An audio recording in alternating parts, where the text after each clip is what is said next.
no Salmo 133, nós podemos tocar no coração do salmista, um coração que é pela unidade do povo de Deus. Irmãos, o meu sentimento nessa tarde ecoa esse sentimento. Oh, como é bom e agradável. Irmãos, não é só bom, é agradável viverem unidos os irmãos. E é interessante que Davi, ele pega dois exemplos para realçar e para fortalecer esse sentimento que há no seu coração. Ele pega o óleo precioso, que é feito para ungir os reis e os sacerdotes, e ele pega o orvalho que rega o Monte Hermon. Tal é o seu encargo, tal é o peso que há no seu coração por tal sentimento que retrata o que está no coração de Deus. É com muita alegria que nós nos reunimos nessa tarde. Eu não sei quantos, estamos em quantos aqui? Alguém pode me dizer em quantos estamos aqui? Aleluia! Estamos no mesmo Espírito. Irmãos, nós estamos aqui como um só homem, uma só pessoa. Senhor Jesus. Nessa unidade, irmãos, nós temos uma segurança. Nós temos a segurança da promessa de Deus. Ele conclui esse salmo dizendo: ali ordena o Senhor a sua bênção e a vida para sempre. Irmãos, nessa noite, ou nesse final de tarde, né? E essa noite e esse final de semana vamos ter uma mensagem amanhã, temos uma segurança, temos uma garantia, temos uma certeza. Deus nos dará a sua bênção e a sua vida, se nós formos um, assim como Zé Maria falou. Se nós estivermos aqui como um só homem, nós podemos ficar tranquilos de que nós sairemos daqui com a bênção de Deus e com o suprimento da sua vida, que é tudo que nós necessitamos. Esse final de semana nós veremos 3 mensagens. E essas 3 mensagens, elas fazem parte de um conjunto de 9 mensagens que foram liberadas em São Roque, São Paulo, interior de São Paulo, cujo tema é, vamos todos lerem esse tema: edificar o corpo de Cristo para a preparação da noiva, para trazer o Senhor de volta. Irmãos, mais uma vez. Edificar o corpo de Cristo para a preparação da noiva, para trazer o Senhor de volta. Todo crente genuíno anela a volta do Senhor. Romanos diz que toda natureza geme, aguardando a manifestação dos filhos de Deus. Mais de 2000 anos se passaram e o Senhor não voltou. Por que não voltou? Estaria ele retardando a sua vinda, como muitos a julgam demorado? Não. Pedro diz que ele não retarda, mas ele é longânimo para conosco, aguardando o nosso arrependimento. Então, irmãos, há um desejo, um anelo no coração do Senhor para voltar a esta terra.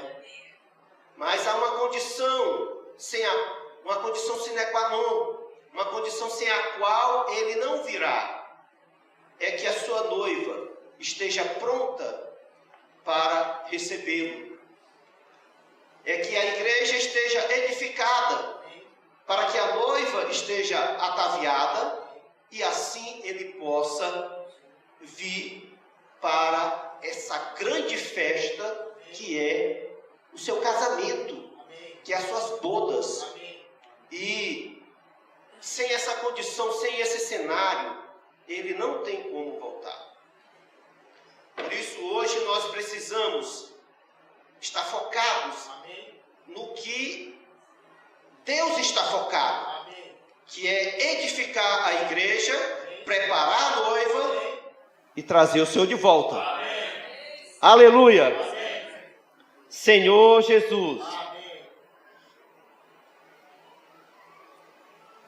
A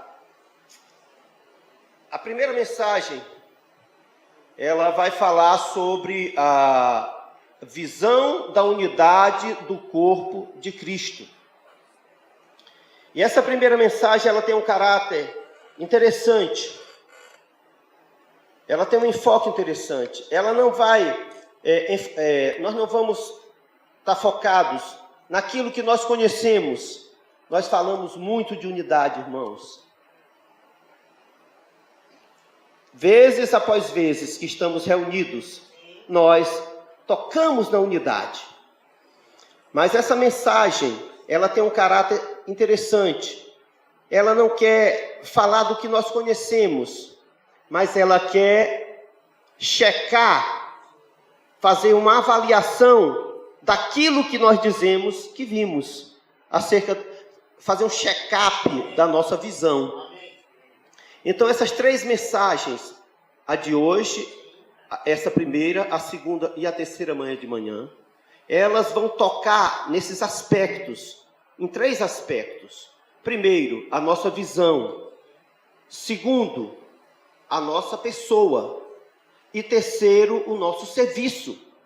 Esses três aspectos do nosso viver estarão sendo tocados nesse final de semana.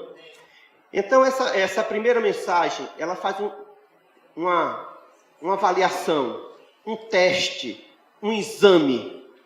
Não de uma forma acadêmica, mas de uma maneira clínica da nossa visão. Então, ao longo da mensagem, a gente vai ver que vai existir alguns testes onde nós seremos levados a considerar a nossa visão. Então, gostaria de ler com vocês Efésios capítulo 4, versículos de 1 a 6. Portanto, rogo-vos, eu, prisioneiro no Senhor, que andeis de modo digno do chamamento com que fostes chamados, com toda humildade e mansidão, com longanimidade, suportando-vos uns aos outros em amor, sendo diligentes em preservar a unidade do Espírito no vínculo da paz. Um só corpo e um só Espírito, como também fostes chamados em uma só esperança do vosso chamamento, um só Senhor, uma só fé, um só batismo, um só Deus e Pai de todos, o qual é sobre todos, por meio de todos e em todos. Então o apóstolo Paulo vem fazer um rogo, ele faz um apelo aqui, para que nós andemos de modo digno da vocação a que fomos chamados. Isso mostra que, mesmo sendo cristãos, tendo a vida divina, nós ainda podemos andar como também andam os gentios, na vaidade dos seus próprios pensamentos. Se nós não exercitarmos o nosso espírito, irmãos, se nós não aproveitarmos o tempo hoje para exercitar o nosso espírito, nós não temos diferença de um gentil. A diferença entre um crente e um gentil é que ele tem o seu espírito regenerado e que ele pode viver por esse espírito. Ele pode viver nessa esfera onde a vida divina é o ambiente, a esfera e o governo. Por isso o apóstolo faz esse rogo a nós nessa tarde. Quando se trata de visão, de considerar a nossa visão, nós precisamos considerar Mateus 13. Em Mateus 13 nós temos ali a parábola do semeador. E ali nós temos 4 tipos de solo, que representa 4 condições do coração humano. Quando consideramos a visão da unidade do corpo de Cristo, nós também podemos ter 4 tipos de pessoas, ou 4 tipos de condições. A primeira delas é aqueles que não viram a visão. Eles não têm visão porque não viram a visão. Consequentemente, eles não podem ser um com o Senhor no que o Senhor está fazendo hoje. Isso diz respeito à maioria dos crentes. Grande maioria dos cristãos não viram a visão. Isso deve provocar em nós uma consideração e um apreço pela restauração do Senhor. Amém. Mas Provérbios capítulo 29, versículo 18, diz que sem profecia o povo se corrompe.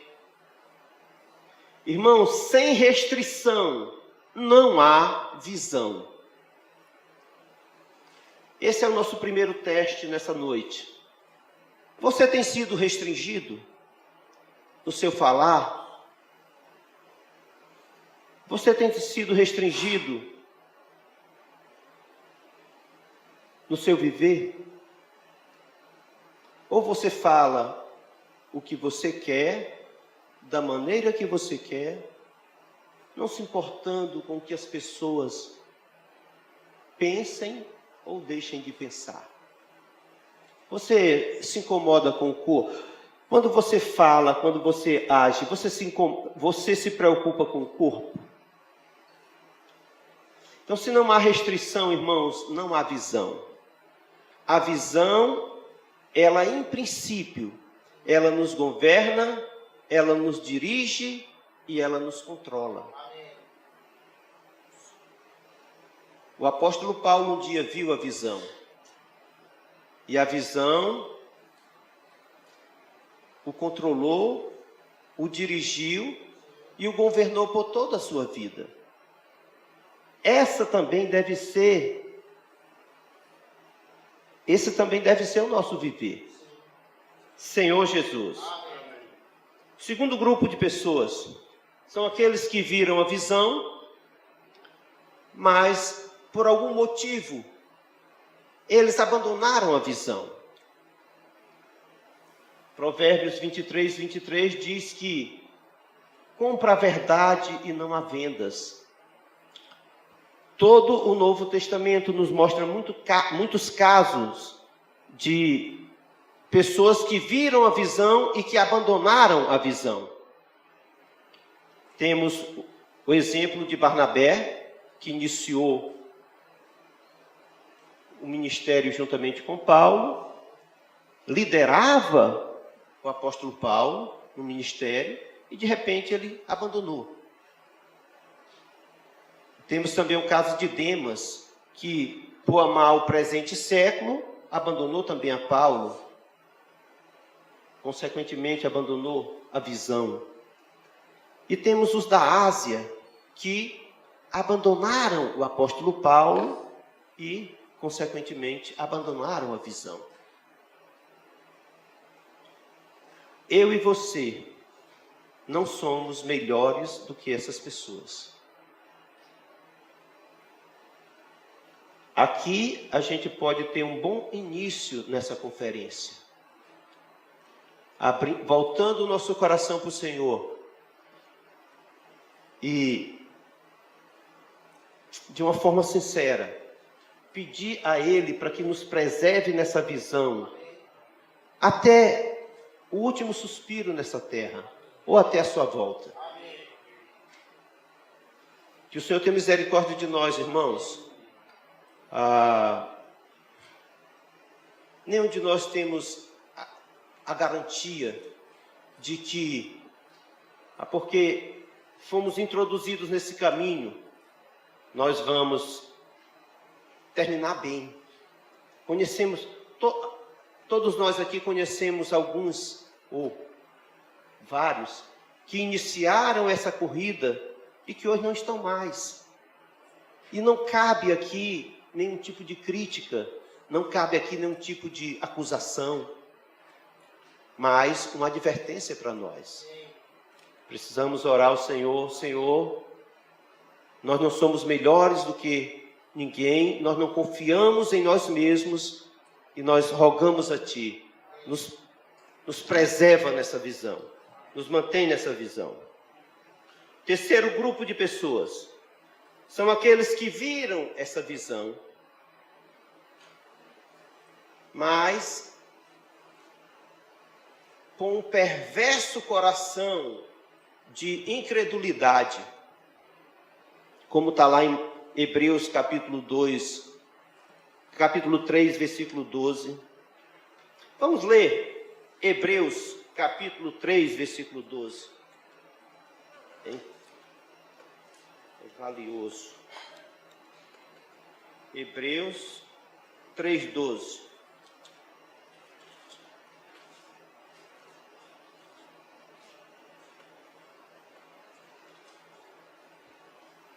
Senhor Jesus, tende cuidado, irmãos, para que nunca haja em algum de vós um coração perverso de incredulidade que vos afaste do Deus vivo. Senhor Jesus. Oh, Senhor Jesus.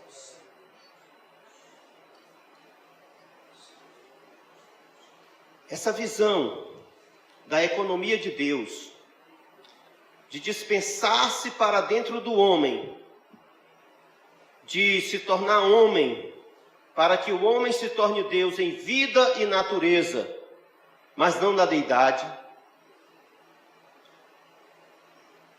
Verdadeiramente é uma visão elevada. Não é uma coisa simples. Porém, ela é para os da fé. Nós precisamos crer que aquele que começou tal boa obra em nós é quem há de levá-la a cabo. Essa salvação, ela não iniciou comigo nem com você. Ela tem origem em Deus. E é Ele que vai levar a bom termo isso. Então, esse fato de tornar o homem Deus em vida e natureza, levando a ter um viver segundo Deus, a maneira de Deus, com o próprio Deus, não incorra neste erro de achar que isso não é para nós. Irmãos, isso ofende a Deus. Pensar diferente do que Deus mediu para o seu povo nesta era é um tropeço muito grande para nós. Isso vai nos afastar do alvo e da meta de Deus. Se pensarmos dessa maneira, ele vai levar a bom termo e nós ficaremos à margem. Que o Senhor nos guarde de termos tal perverso coração. Quarto grupo de pessoas, irmãos, é aqueles que viram a visão e que pagaram um preço para serem fiéis a essa visão. O preço é alto, mas a recompensa é maior ainda. Isso vai custar a nossa vida. Mas o que é a sua vida, o que é a minha vida, diante do que nos está proposto? A era vindoura, a era do reino, irmãos, é para aqueles que, na era atual, perderam. Essa era não é a era para você ganhar, não é a era para mim ganhar. Essa é a era que Deus tem que ganhar. Eu e você precisamos perder hoje. Se nós perdermos hoje, na era vindoura, nós receberemos uma recompensa, um galardão. Na era vindoura, nós reinaremos com Cristo sobre esta terra por 1000 anos.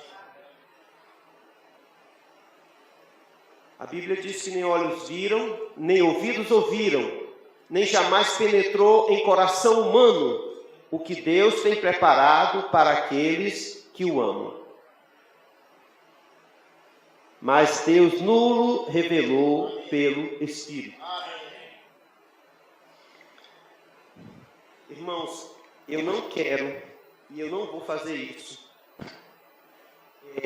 levar vocês para uma esfera onde as emoções de vocês vão ser abaladas, tá?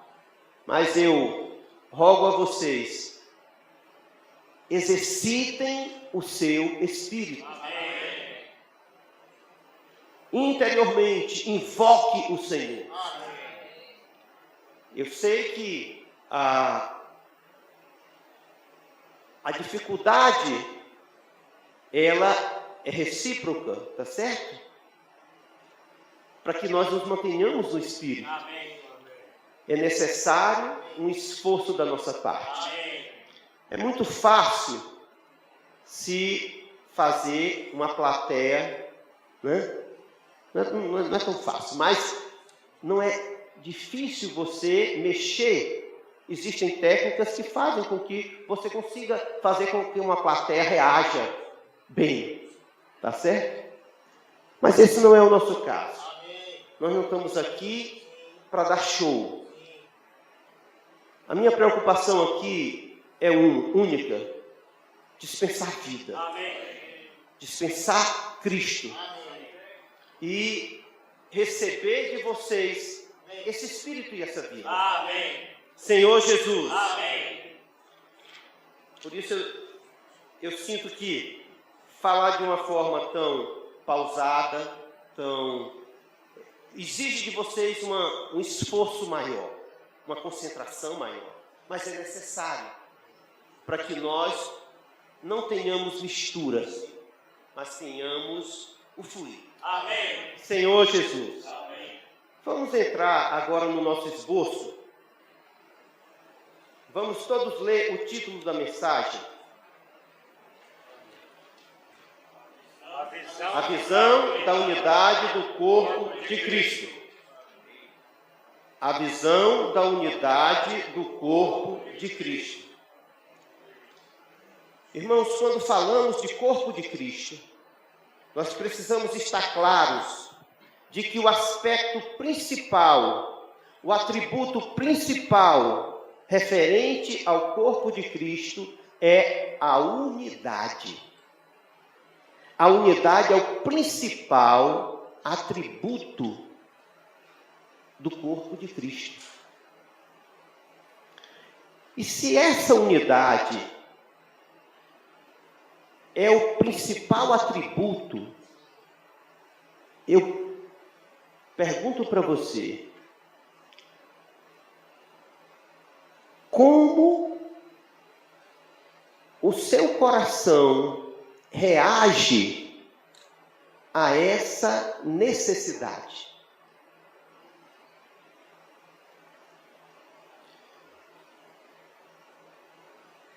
Você está satisfeito, você está plenamente satisfeito com a visão que você tem do corpo de Cristo? Sim ou não? Seja sincero, não responda para mim, responda para o Senhor. Eu quero mais. Amém? Eu também quero mais. Eu não estou satisfeito, irmãos. Você está completamente satisfeito com o tipo de pessoa que você é no corpo?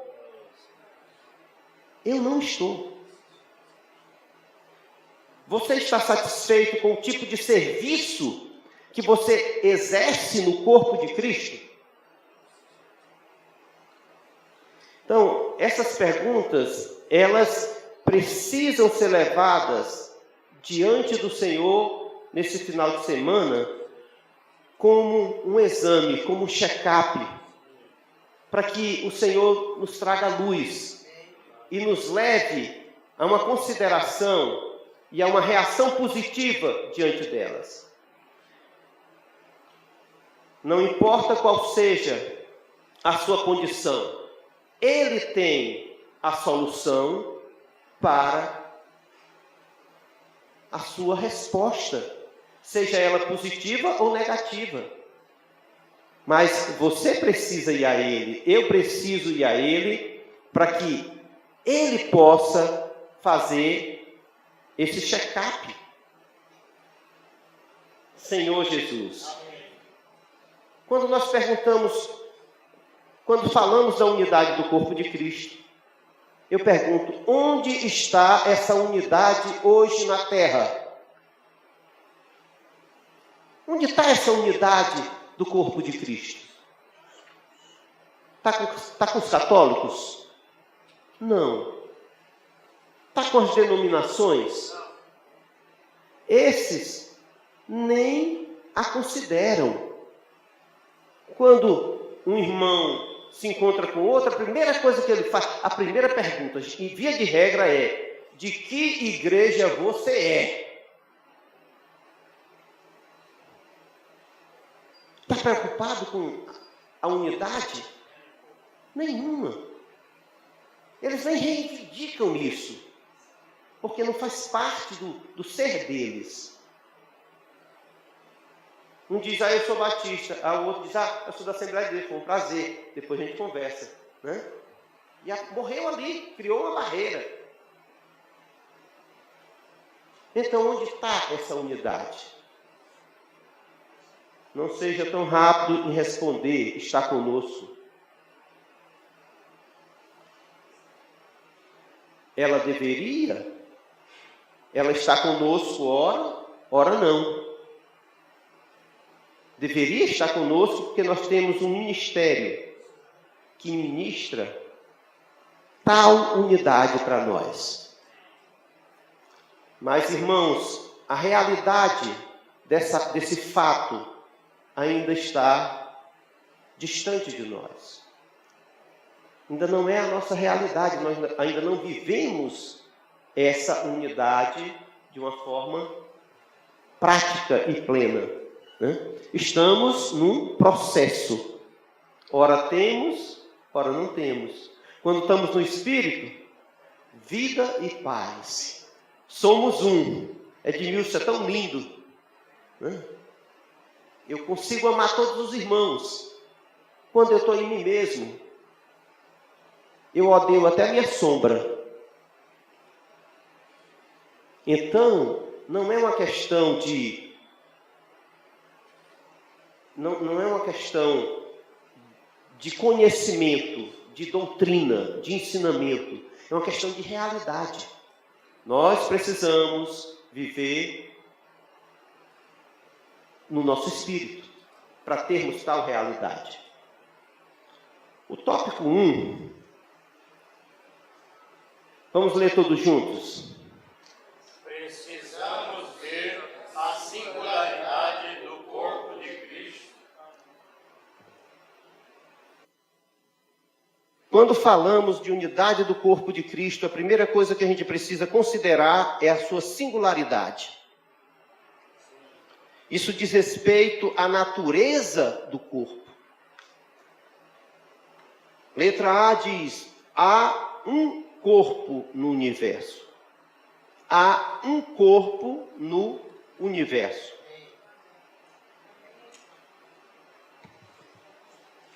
Efésios 4,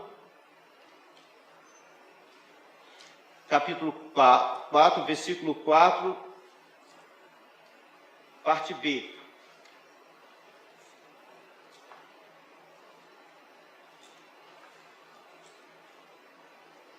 Um só corpo. Um só corpo. Isso diz respeito, irmãos, à singularidade do corpo de Cristo.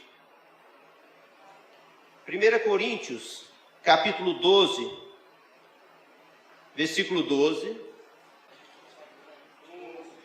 Porque assim como o corpo é um e tem muitos membros, e todos os membros, embora sendo muitos, são um só corpo, assim também é o Cristo.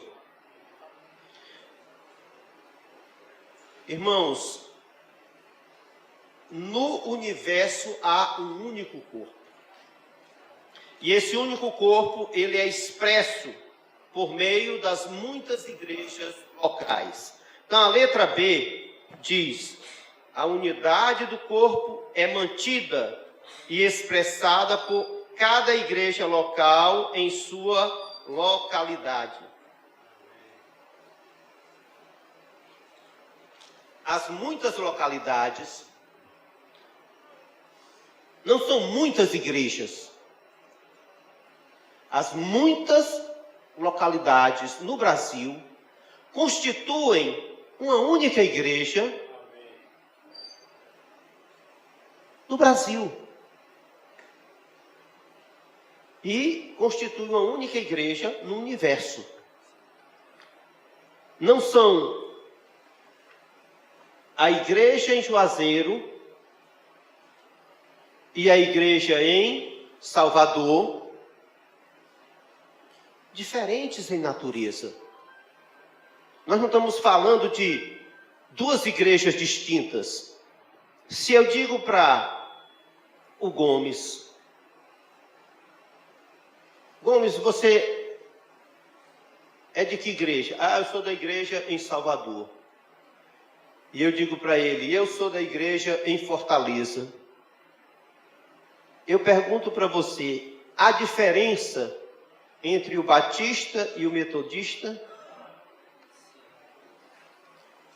Entre o assembleiano e o presbiteriano? Nesse tipo de procedimento, nós agimos iguais às denominações, se procedermos dessa maneira. A igreja em Mossoró, em natureza e em realidade, é a mesma coisa que a igreja em Fortaleza. Quando eu chego em Mossoró, eu tenho que me sentir tão à vontade quanto nas reuniões da igreja em Fortaleza. E assim sucessivamente.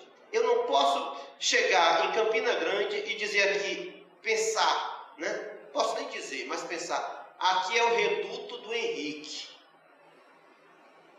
Ou o Juazeiro do Norte, quem manda aqui é o Jeter.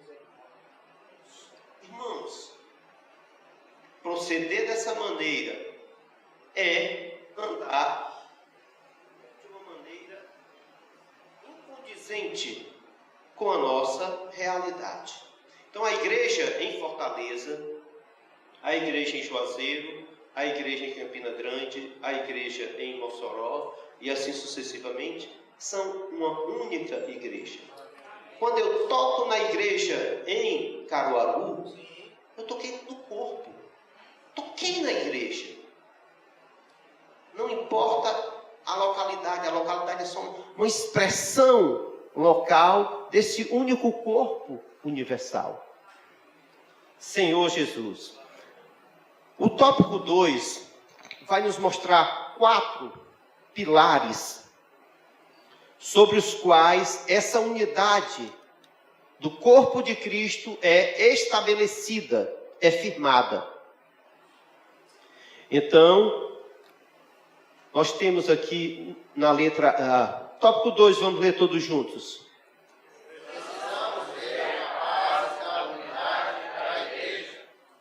Precisamos ver a base da unidade da igreja.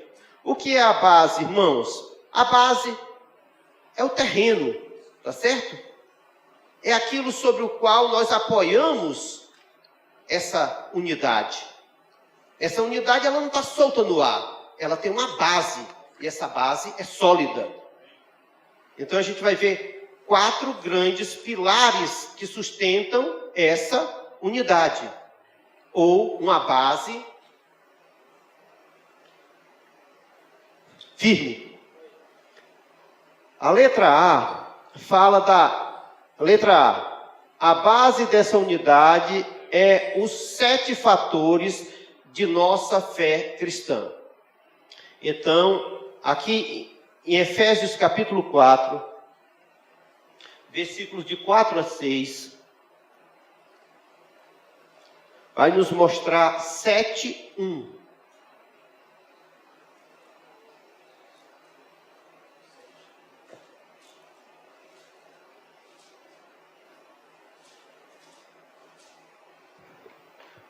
Um só corpo e um só Espírito, como também fostes chamados em uma só esperança do vosso chamamento. Esse primeiro grupo, esses 7, aqui nós temos 7 itens, tá? Esses 7 itens podem ser divididos em 3 grupos. O primeiro grupo são os 3 primeiros, que compreende a questão do corpo, da esperança e do Espírito.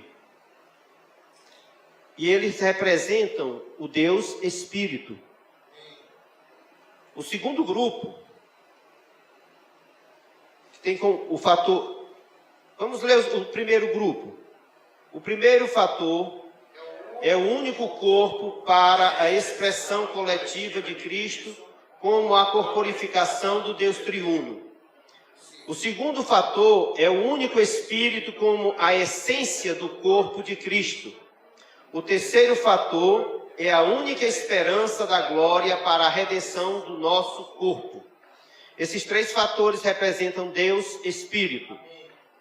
O segundo grupo compreende o numeral 4, 5 e 6.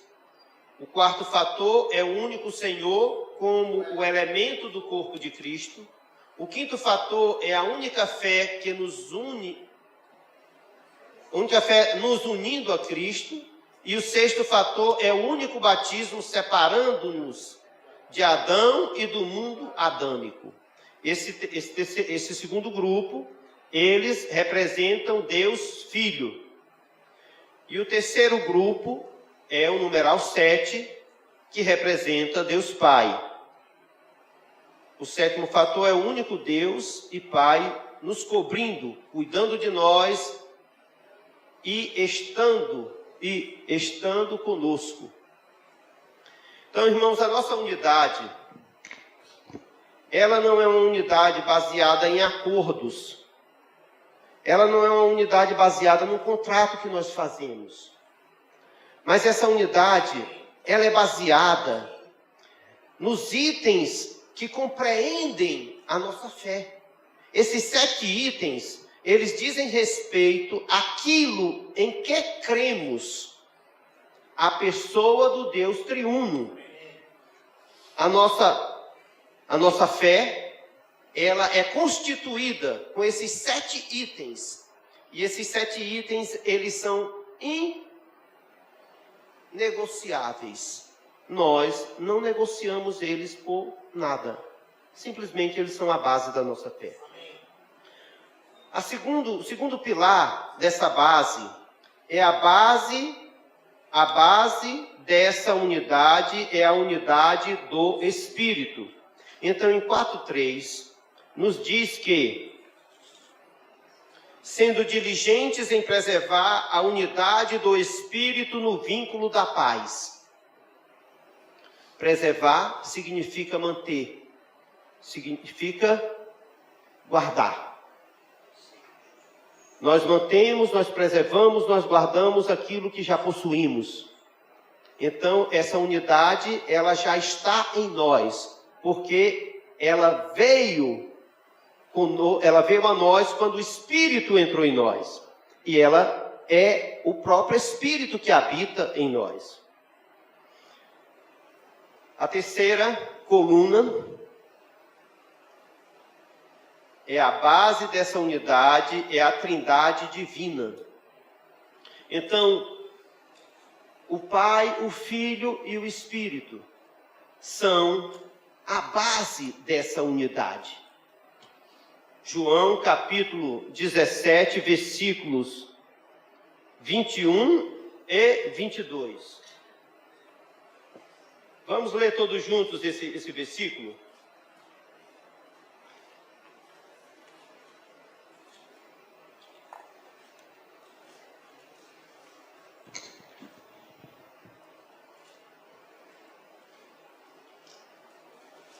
A fim de que todos sejam um, como tu, Pai, estás em mim, e eu em ti, que também estejam eles em nós, para que o mundo creia que tu me enviastes. Eu lhes dei a glória que me deste, para que sejam um, como nós somos um. Então, esse é o terceiro pilar da nossa unidade. O fato do Deus triuno estar em nós e nós estarmos nele, isso faz com que nós tenhamos tal unidade. O quarto fator. Vamos ler todos juntos? é a unidade na qual o Senhor morou. Mais uma vez, irmãos, por favor, exercitando o Espírito. A base dessa unidade é a unidade na qual o Senhor morou. Senhor Jesus. O capítulo 17, ele é uma conclusão de um grande diálogo que o Senhor teve antes de partir para o Pai com os discípulos, que começa no capítulo 14, vem para o capítulo 15, 16, e ele fecha essa comunhão com o capítulo 17. E do versículo 6 ao versículo 13, ele invoca o nome do Pai sobre essa unidade. E essa é a unidade que está relacionada à nossa regeneração. Quando nós cremos, o Espírito regenerou-nos e deu início à nossa relação com o Pai. Do versículo 14 ao versículo 21, nós temos essa unidade baseada na santificação da palavra. E isso diz respeito ao desenvolvimento dessa fé, dessa unidade, dessa salvação. E do versículo 22 ao versículo 24, nós temos a coroação. Nós temos essa unidade de uma maneira plena, que é a unidade na glória do Pai. Então nós temos a unidade inicial no nome do Pai, nós temos a unidade em desenvolvimento na santificação da palavra, e nós temos a conclusão dessa fé, dessa unidade, na glória do Pai. O Pai tinha uma glória, transmitiu para o Filho, e o Filho então transmite essa glória para os crentes. E essa glória é a unidade aperfeiçoada. É o estágio mais elevado da unidade.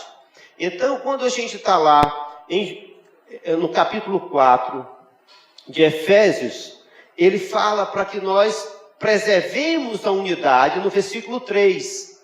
Mas no versículo 17, ele fala até que cheguemos à unidade da fé.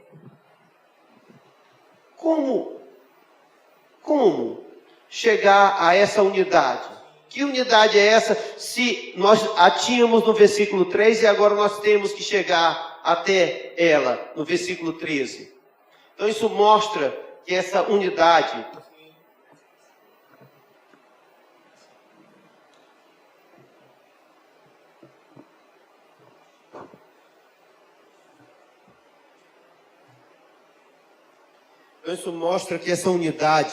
ela tem um desenvolvimento, ela passa por um processo.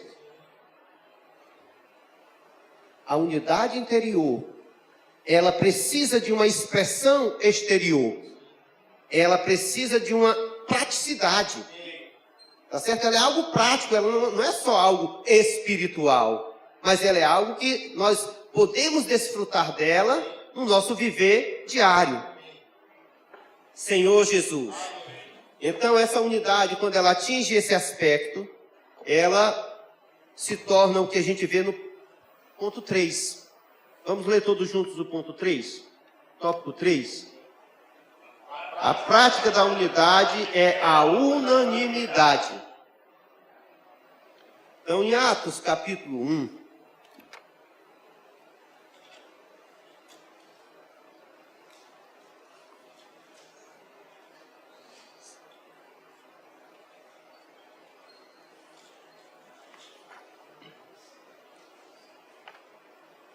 Atos capítulo 1, versículo 14.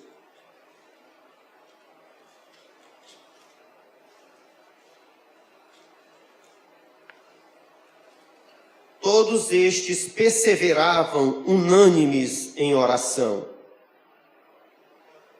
Todos estes perseveravam unânimes em oração. Essa palavra, unanimidade, ela é usada 10 vezes no Novo Testamento, no livro de Atos, e uma vez no livro de Romanos. Porque em todo o Novo Testamento, nós só temos essa palavra em Atos e em Romanos, uma única vez. Porque, irmãos, a prática da unidade só foi vista ao longo da história da igreja, no começo da igreja. Na época dos apóstolos. Depois, isso perdeu-se. E estamos, então, tendo uma restauração dessa realidade hoje na terra por meio da restauração do Senhor. Louvado seja o Senhor. Senhor Jesus. Então, quando há unidade na prática, há unanimidade. Quando nós exercitamos o nosso espírito, quando nós nos unimos ao Senhor, então nós conseguimos ter um só falar, um só parecer, uma só boca. Irmãos, isso não é uma utopia. Isso é real. Basta que exercitemos o nosso espírito. É em Filipenses que ele fala para termos a mesma mente, o mesmo pensar. Tornai plena a minha alegria, de modo que penseis a mesma coisa, tendo o mesmo amor, unidos de alma, pensando uma só coisa. Isso é algo que o apóstolo viveu e que o Senhor viveu e que Ele quer viver isso hoje conosco. Basta-nos tomar uma decisão. Irmãos, isso só depende de mim e de você. Isso não depende de Deus. Isso depende de mim e de você. Colocar nossa mente no Espírito não é uma coisa que dependa de Deus. Ela só depende de nós. Somos nós quem colocamos nossa mente no Espírito. Somos nós que escolhemos viver no Espírito. Somos nós que escolhemos andar no Espírito. Paulo disse: Deus a quem sirvo em meu Espírito. Se vivemos no Espírito, andemos também no Espírito. O Espírito está sujeito aos profetas. Então isso é uma questão nossa. Nós decidimos. E essa é a decisão sábia. Essa é a melhor decisão. Quando nós decidimos assim, nós desfrutamos de vida e paz. Senhor Jesus.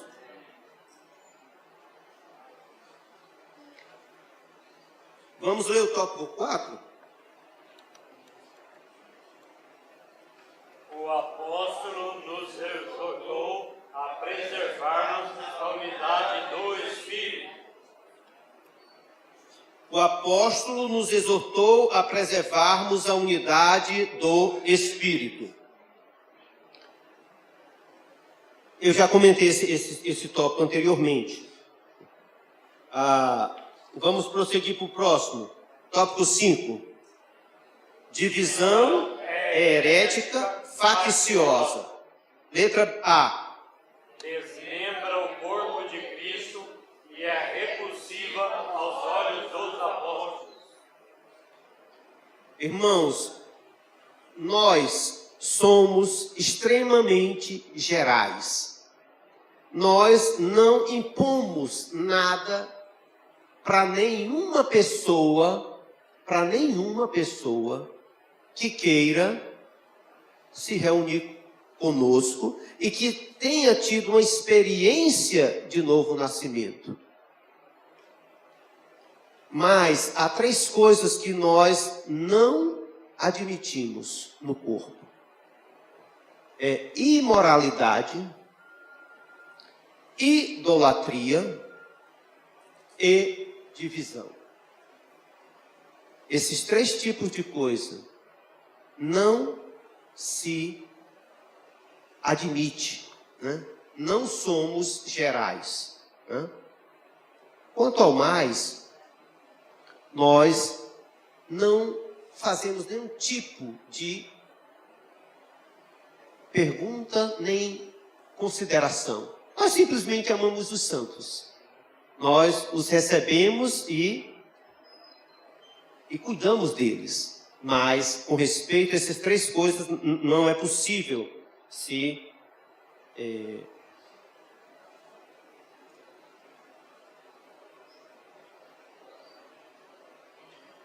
ser conivente ou você, de certa forma, por você amar a pessoa, por você ter uma afeição natural com aquela pessoa, você suportar aquilo ali em detrimento do corpo, né? Então, os afetos naturais, as amizades pessoais, os laços familiares, eles precisam ser todos deixados de lado e nós precisamos ser imparciais com essas questões, né? Às vezes a gente, com uma questão pessoal, você acaba permitindo que essas coisas aconteçam e não sejam tratadas e tragam um dano, um prejuízo para o corpo. Então, por amor ao corpo, por amor aos santos, precisamos tratar com essas situações. Senhor Jesus, os apóstolos eram firmes em condenar as heresias que negavam a pessoa de Cristo em sua divindade ou em sua humanidade. Essa palavra heresia, ela tem dois sentidos. Ela tem um sentido que é comumente conhecido por nós, né? Que é quando você nega a pessoa, a divindade de Cristo ou a humanidade de Cristo. Então, quando você... As heresias, vias de regra, elas atacam o Deus triuno. E quando você tem esse tipo de situação, você facilmente percebe. Mas nós não podemos confundir ensinamentos. Nem todo ensinamento errado é herético, né? Por exemplo, alguém entende que pode batizar com um copo de água ou só aspergindo um pouco de água sobre a cabeça da criança, né? Esse ensinamento não é um ensinamento biblicamente correto, mas ele não é uma heresia, tá certo? Agora, um ensinamento que nega a divindade ou a humanidade de Jesus, aí esse ensinamento, ele exige de nós uma postura firme em relação a ele. O outro aspecto da palavra heresia seria as divisões, as facções, seriam as escolas de opiniões. Essas escolas de opiniões, elas são facciosas e elas danificam a unidade do corpo de Cristo. E então nós precisamos, por uma questão de amor ao corpo, cuidar dessas, não permitir que isso aconteça no nosso meio. Senhor Jesus, o apóstolo Paulo nos encarregou a lidar com os diversos, com divisivos e facciosos. Senhor Jesus,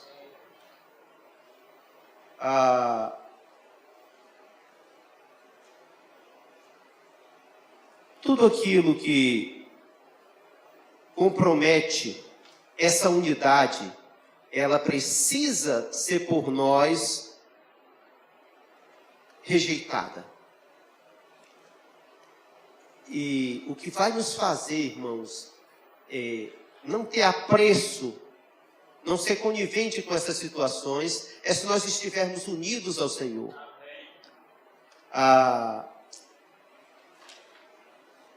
Em Apocalipse, capítulo 2, o Senhor diz que Ele odeia as obras dos nicolaítas. E Ele faz uma consideração àquela igreja, dizendo assim: tens contudo a teu favor que odeias as obras dos nicolaítas, as quais também eu odeio. Então Deus odeia divisão, tá certo? E nós devemos também odiar tal divisão. Essa divisão, irmãos, não é uma divisão lá fora, que está além da igreja, que está no cristianismo. Nós não podemos tratar com ela, nós não podemos lidar com ela. Essa divisão aqui, esses divisivos e facciosos, dizem respeito aos santos dentro das igrejas locais, das quais eu e você fazemos parte. E nós precisamos primeiro atentar por nós mesmos. Nós precisamos ser pessoas que têm uma vida pessoal com o Senhor de unidade. Porque quando eu e você não estamos no nosso espírito, nós já somos uma divisão. Nós causamos problema para Deus e para os santos. E o resultado disso, o desdobramento disso, ninguém pode mensurar. Então, nós precisamos nos esforçar diligentemente por preservar a unidade do Espírito. Senhor Jesus, esforçar-nos diligentemente. No final dessa mensagem, há um exame tirado da coletânea dos livros de Watchman Nee com respeito à unidade do corpo de Cristo. E ele lista 6 itens pelos quais uma pessoa que viu a visão da unidade do corpo de Cristo tem essas características. Então, eis aqui o meu teste, eis aqui o seu teste, tá? O primeiro teste é que alguém que viu a visão da unidade do corpo de Cristo, ele ama os irmãos com amor fraternal. Amar os santos não é um esforço, não é um dever, é uma lei natural. Eu não preciso me esforçar para amar minhas filhas. Eu simplesmente as amo, né? Então, amar os santos não é um esforço, é algo espontâneo. Segundo teste, quem viu a visão da unidade do corpo de Cristo não aceita nenhum tipo de divisão. Nem um tipo de divisão. Se você não gosta de um irmão ou de uma irmã, considere diante do Senhor, porque isso já é um tipo de divisão, tá? Talvez você não tenha a oportunidade de estar à frente de uma igreja local e você não vai externar isso de uma forma macro, mas micro, de uma maneira pequena, você já vive uma divisão. E o Senhor nos dê graça para poder odiar todo tipo de divisão. Quem viu a visão da unidade do corpo de Cristo não tem nenhuma obra particular. Tudo que ele faz é no corpo, por meio do corpo e para o corpo. Quarto fator, quarto teste. Comunhão. Se eu faço algo e digo, poxa, eu devia ter tido comunhão para fazer isso. Mas você já fez. Comunhão não é uma coisa que você precisa ser instado. Não é uma coisa que você precisa lembrar-se. Comunhão é uma reação dessa vida. Essa vida, ela tem essa necessidade. Ela necessita de comunhão. O viver do Filho nesta terra foi um viver de comunhão ininterrupta. E esse Filho hoje está dentro de nós, querendo viver essa vida de comunhão ininterrupta ainda hoje, de uma maneira agora coletiva. Antes era individual, mas agora ele depende de mim e de você. Ele quer ter essa comunhão, mas eu e você precisamos cooperar com ele. Senhor Jesus. Quinto e penúltimo. Quem viu a visão do corpo de Cristo vai entender que é somente um pequeno membro do corpo de Cristo, que depende do corpo, não é o corpo, é só um membro, e depende do corpo, né? Senhor Jesus, o que eu não sei, o meu irmão sabe, né? Senhor Jesus. E para concluir, irmãos, quem viu a visão do corpo se submete à autoridade do corpo. O corpo tem uma cabeça. e essa cabeça é o quartel-general dele. Tudo provém dela. Não é o corpo que sustenta a cabeça, mas é a cabeça que sustenta o corpo. Não é o corpo que leva a cabeça, mas é a cabeça que conduz o corpo. Amém. Senhor Jesus. Amém.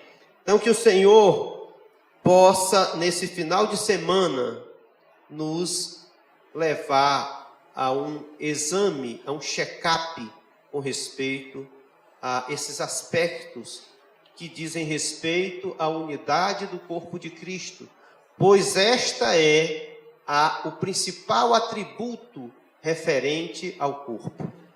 Que o Senhor nos dê a sua graça de nos manter fiéis a esta visão até a sua volta. Jesus é o Senhor, e como membros do corpo, que cada membro dê a sua justa cooperação, para completar essa mensagem. Jesus é o Senhor.